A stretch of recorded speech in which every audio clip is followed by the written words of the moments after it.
Welcome to the Games Freezer. Hello, it's Richard from Games Freezer, and this is the 10-minute taster for the Town of Light. Specifically, this one is being looked at on the PlayStation 4. So, Town of Light has been out for a while on PC, and now it's being brought over to PS4. The game itself, what's happened? it's all about What is this place? real life asylum Maybe called I'm Volterra. dead.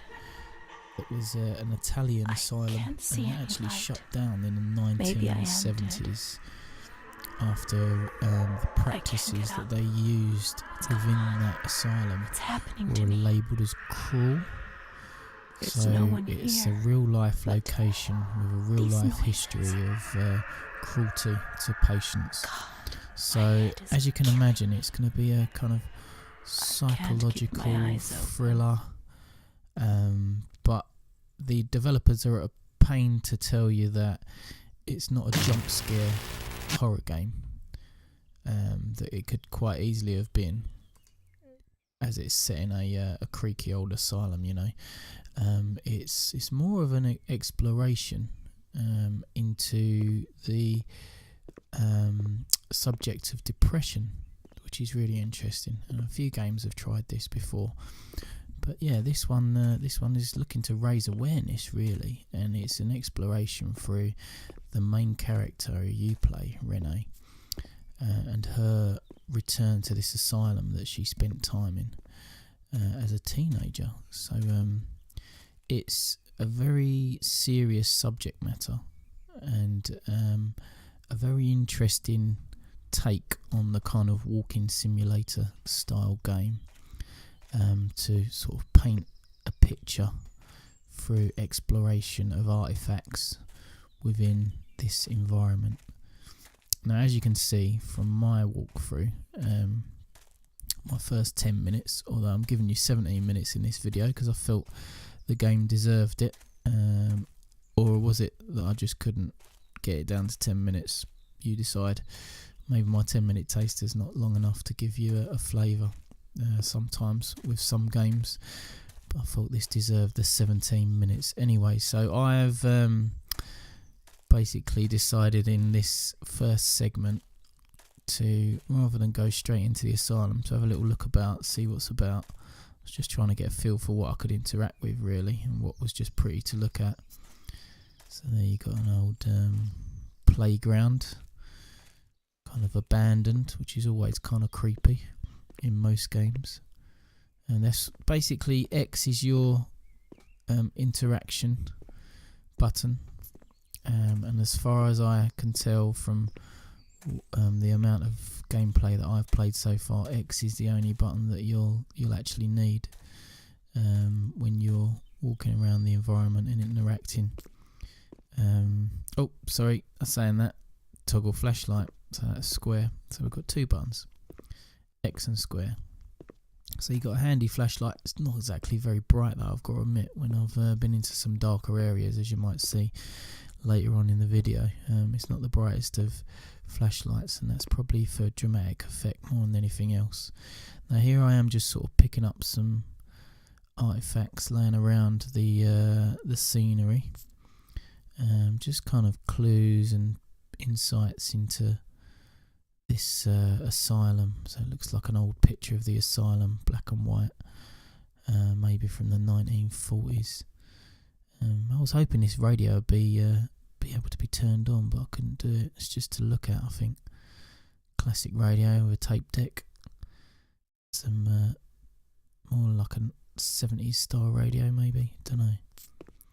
And some paper cuttings here that you can sort of read through.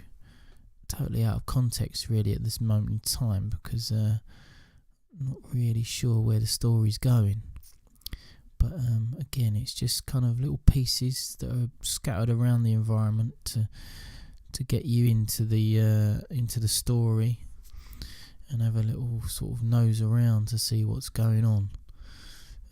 At this point in the game as well, you've got no narrator, but there will be a narration part to the game as it kicks in. I think where I've gone sort of backwards and come into this little storehouse or whatever it is on the side of the main facility, then maybe I'm sort of going out of turn, out of order of the gameplay. So yeah, having a little look in the fridge, nothing in there to really interact with. I didn't really like the little cursor there, kind of like that dot that allows you to interact with things. I felt it was kind of a bit too small. Felt like you needed sort of laser accuracy to pick something up. But the controls are slightly, a little bit lagging behind responsiveness wise when you're trying to do sort of fine motor skill stuff within the game. But you don't have much of that, and it's not as though you've got like to run or do anything quick. It's more of a walking around, sort of taking in this atmosphere of this place and understanding the story of Renee. So this is where it really kicks in as far as taking you through the story goes. Some nice atmospheric music. Found a hole in the fence. Again, rather than go through the front door, just come in through the side maybe. I think this takes us down the side of where we've just been, where we couldn't get to, because look, there's that fence that was next to, I think that's the playground. Oh, hello. Yeah, there's a little sort of side door. I kept finding with the doors you've sort of got to keep X pressed down until it's open. So there's no power in here, so I won't get those lights to come on. This looks like an odd little set of steps and maybe a basement entrance or something. Found some letters here. Have a little peek at. Yeah, I mean, obviously the music does a good job of leading you into this game. See, I thought I was going to be able to go sort of down deep into a cellar here, but no, it's sort of like just a bit of a dead end really. So out we go, back to the light in the town of light.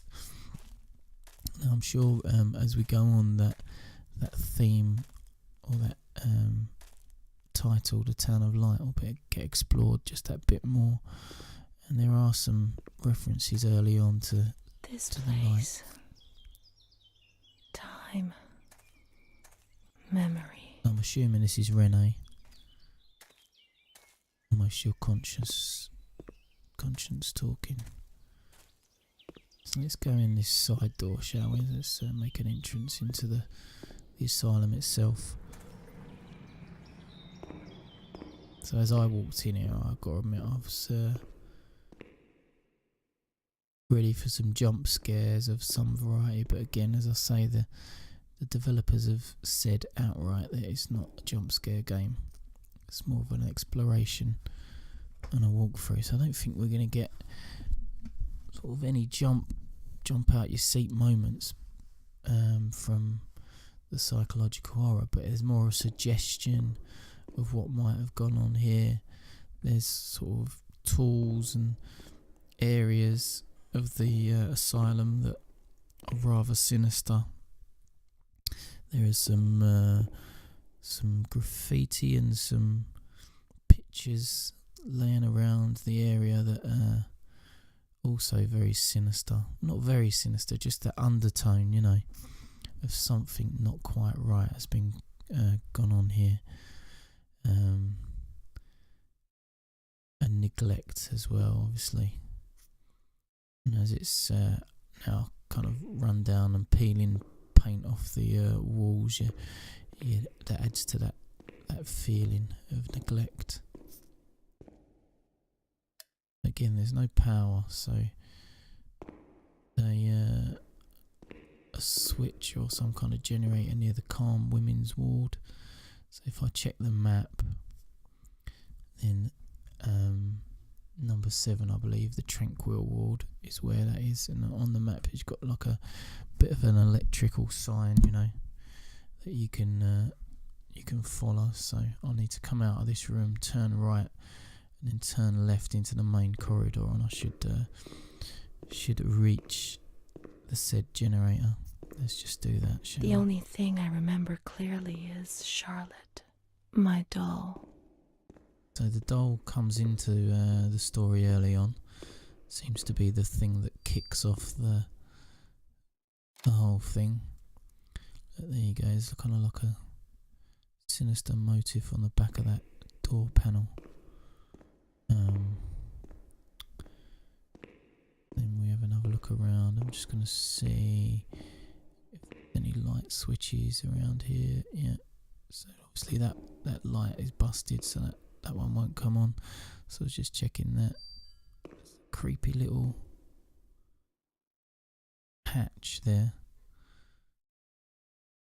Maybe acted as like a receptionist's hatch or something along those lines, as this feels like this is the sort of main reception area of the asylum. Now, as I was opening these cupboards, I've got to admit I thought there would be some other things to interact with, but there wasn't. So it just kind of felt like the cupboards were there just for the sake of it, or maybe more in reality that's the kind of thing you would find in an old rundown asylum. So I've just picked up there a piece of Renee's diary, and it looks as though that's scattered around the environment, and you can interact with that and read through the diary as you place in pages, and obviously out of order that they are. You got blank pages until you find them. So I believe this part of the diary, My memory of those years is hazy. Charlotte the doll. Between the age of about 7 and 10, my memories are disconnected, and I couldn't say how many times and how frequently the light used to come. So there you go, you have the reference to My mother light. gave me a doll around that time. Charlotte. I'm assuming the light Thinking is back to it one of the makes me want causes to of laugh. But at the Renee's beginning, condition. I remembered that I was afraid of her. I thought she wanted to harm me, to kill me and take my place. But when the light So now came, Renee talking she about the would stay doll beside as though me. it's an enemy. And her presence. And this is a rather contrasting page. Did not disturb me. I was able to talk to her, and so she became my best friend. At least until I was in grade 2, when everything changed. Kind of taking She didn't laugh at taking me, you through and her if I had to say story something to my mother, via these I diary asked her to entries. say. So I just cut that short because when I was reading through it, the voice acting went out of sync with the diaries, and there was also a bit of narrative that sort of cut in over the top of that as well. So I just thought I'd cut that short and threw in a nice effective bit of TV static to get you to the next bit. Totally out of character. There you go. I thought it looked quite cool. So let's get in the creepy lift. Basically, what I need to do now is find the doll, and that's what the narrative was saying to me after I read that, or during reading that part of the diary. See what I mean there about the door opening? You need to keep that X pushed down, and that'll allow you to open doors. If you keep it pushed down, it's not just a one-click affair. Quite right. Need to close the door. There we go. Go to floor 1. I suppose I could have just used the stairs really, but no, you got to use a creepy lift if there's a creepy lift to be used. I used to like lifts in Fallout 4 actually. I don't know why. Always felt like it was taking me somewhere different. And you couldn't see where the hell you were going in the Fallout 4 one, so it felt like you could pop out anywhere. Anyway, right, so we're on this first floor. With many a sort of graffiti symbol on the wall, or artwork anyway on the wall. And we're looking for Charlotte the doll. Generator's on. I should be able to turn the lights on. I don't think there's any bulbs in those lights. I found it a bit odd that you got 2 light switches, but you can only press 1, which kind of was a bit weird, in my opinion. Let's find Charlotte. She's alone. She's alone in the dark. This kind of forces you not to go through there, because that's locked. No, she's freezing. She's alone. Let's look for her. Well, let's go back and have a look for Charlotte the doll. This is a kind of interesting room. Got this little side bit here with some X-rays on the wall.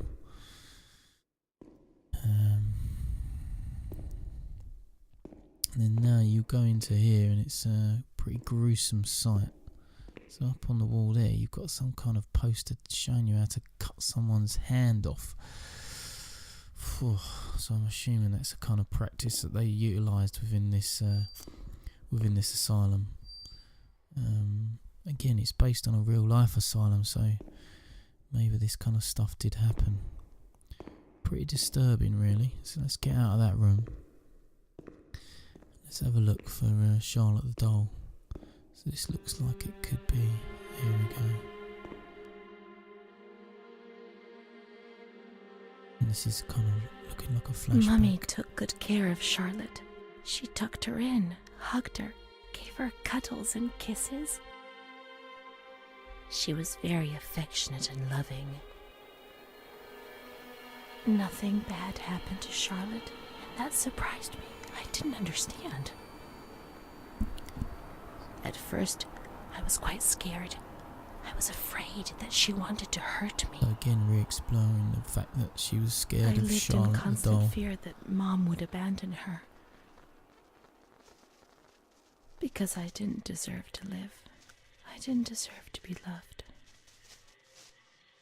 And then you've got this theme here of not deserving to live, and not deserving to be loved. It's cold and it's dark. Look, she's cold. She'll get ill. We can take care of her. Nobody can stop us. Charlotte is a good girl.